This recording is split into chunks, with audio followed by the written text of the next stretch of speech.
Okay, Steve Bruce's favourite to take over at Sheffield Wednesday. Now, it's interesting looking at the clubs he's actually managed. But his overall managerial career is he's coached 886 games, he's won 341 of them, drawn 219 and lost 326 for an overall win percentage of 38.5. So it's fair to middling. Fair to middling. He's not an outstanding manager, but he's not a hopeless manager. Um, he first coaches at Sheffield United in the 98-99 season. So that's going to be interesting to see if he does get the job at Sheffield Wednesday, be it a short, medium or long-term appointment, whatever they decide to do, be it an interim manager, end of the season job or long-term, how the fans respond to an ex-Blades manager, being the Owls, the opposite side of the city.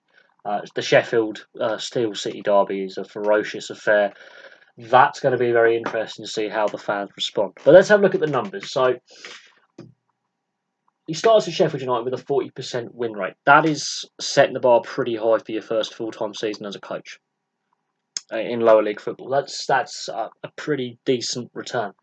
Huddersfield and Wigan, the win percentage dropped slightly. Huddersfield is 37.9%. He doesn't stay there very long, and Wigan is a very short-term, stopping gap appointment at the end of the 2001 season.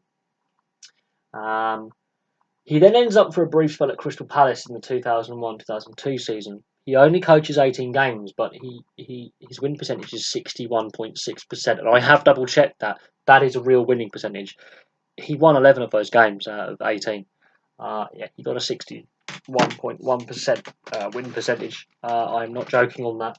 He surprises me Palace didn't keep him on past the 2nd of November. But it didn't work out that way. He ends up at Birmingham City on the 12th of December that year until the 23rd of November 2007. So he's at Birmingham for a long time. And a flat 37% win percentage. I think that's what Sheffield United would have been had he'd stayed there more than a season. Fair to middling. They're not outstanding. They're not terrible. They're average, which is pretty much summing up Steve Bruce's managerial career for the most part. He then moves on to Wigan. The win percentage does drop off. Wigan relegation threatened at Wigan. He's there for a year and a half. He is appointed at Wigan 3 days after he's let go by Birmingham in 2007 in the November.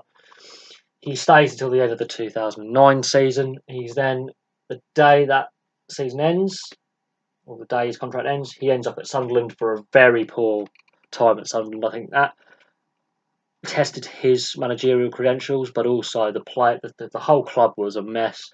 29.6% win percentage. You're not going to put that on your CV. I don't think he wants to. Club relegation threatened regularly. It doesn't work out. It's always a relegation battle with Sunderland. He's fired on the 30th of November. And then it takes 6 months, but Hull decide to go, okay, you can come manage us if you want. And that was a very successful spell at Hull. They got very close to winning the FA Cup. They got to that FA Cup final against Arsenal and lost it 3-2 in extra time. One of the most exciting FA Cup finals I've seen. Players out on their feet. He's there for 4 years. So it's his second longest spell as a manager after Birmingham City. And he gets a 40.8% win percentage. So his win percentage is the highest, apart from Palace, it's ever been at this point. And this is what gets him the Aston Villa job, is his performances at Hull. With limited resources, he did rather well. And he had some decent players play for him at the time. And some of those players have moved on to bigger and better things. Some have stayed with the club. Some have retired, but it doesn't matter. At Hull, he had some decent players. And he had a decent run. And he was... it was decent at Hull. It was decent. I wouldn't say it was outstanding, but a 40.8% win percentage. Not bad going when you're at a club for 4 years. So, longest spell was at Birmingham. I think his best spell was at Hull. Even though his Aston Villa percentages were higher, the way he was told, you have to win now. You cannot build for a few seasons' time or stabilise. You have to win now. He got 45.1% win percentage. But the tumultuous issues off the field for Aston Villa with the threatened administration, the failure of that playoff final against Fulham, led to his dismissal 2 years after he took over in October this year. I felt a bit sorry for Steve Bruce. I really did. They got very, very close to getting out the Championship. But had they got out the Championship, would they have had enough to compete in the Premier League after considering their last Premier League season was an absolute shambles, and the FA Cup final where they got thumped, humiliated. You know, how competitive would have Aston Villa have been considering their financial constraints? So the Villa days, I felt sorry for him towards the end. I felt it wasn't all his fault that it didn't work out. I think the way the club was run was part of the problem. But his time at Hull, I think, revitalised him, rejuvenated him, gave him a fresh outlook on football management. And his time at Birmingham, he was solid at Birmingham. He wasn't outstanding. But looking at the numbers, he had a lot of short-term appointments where the win percentage just wasn't there. He's had a job every 2 years on average. He's had 9 jobs in 20 years.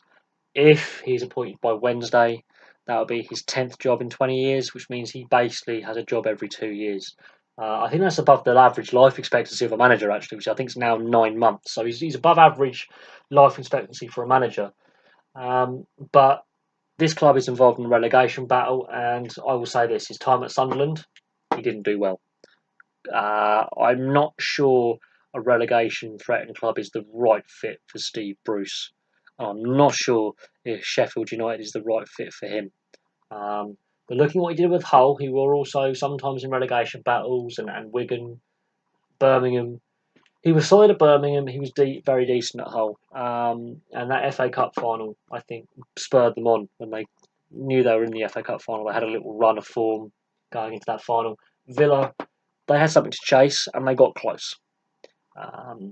I think that's going to be frustrating, Steve Bruce, is the failure to get promotions via the playoffs. But I'm not sure. Looking at that time at Sunderland, whether a relegation-threatened team with off-field issues is the right fit for club and manager. Really, I don't. And also, I'm not sure how they would respond to his time at Sheffield United.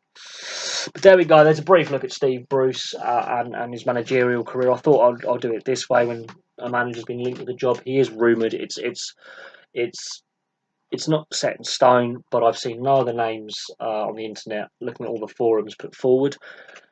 Maybe, he's peaked with Aston Villa with his management credentials. Maybe call it a day after 20 years. I don't know. But he's one of that class of Ferguson ex-players who got into management. He's been decent as a manager, but Gordon Strachan's had success in Scotland. Solskjaer's had success in Norway. They've won trophies, so they've proven that they can get their hands on silverware, albeit in not the English league, but they've proven they can do it. Solskjaer's now got himself the Man United job. Gordon Strachan has obviously coached Celtic, the Scottish national side, Coventry, Leeds. He's had a decent managerial run of things at Southampton, got them to an FA Cup final as well. Paul Ince and Mark Hughes have given management a go to varying levels of success. But there we go. He's coaching in esteemed company, shall I say. I would say out of the ex-Ferguson players who've gone into management, it's difficult to gauge success until they're all done and retired. But I think Ferguson will probably be a hard act to follow for any manager. But there we go. That's a look at Steve Bruce and the possibility he could take over at Sheffield Wednesday. The fact he has coached at Sheffield United and his time at Sunderland, I think, would concern me if I was a Wednesday fan, which I'm not. But a club threatened relegation with off-field issues. It's smacking of Sunderland back in 2009, 2011, and that win percentage terrifies me. And I've always said a club that sacks a manager partway through the season, they're going to be relegation threatened for the most part. And every club that got relegated last year from any professional league in England all had changed the manager at least once. So I fear that Wednesday are going to be in a relegation battle with Steve Bruce. But there we go. Thank you very much for watching. Please like, subscribe, place your comments below, and I'll have some more videos for you soon.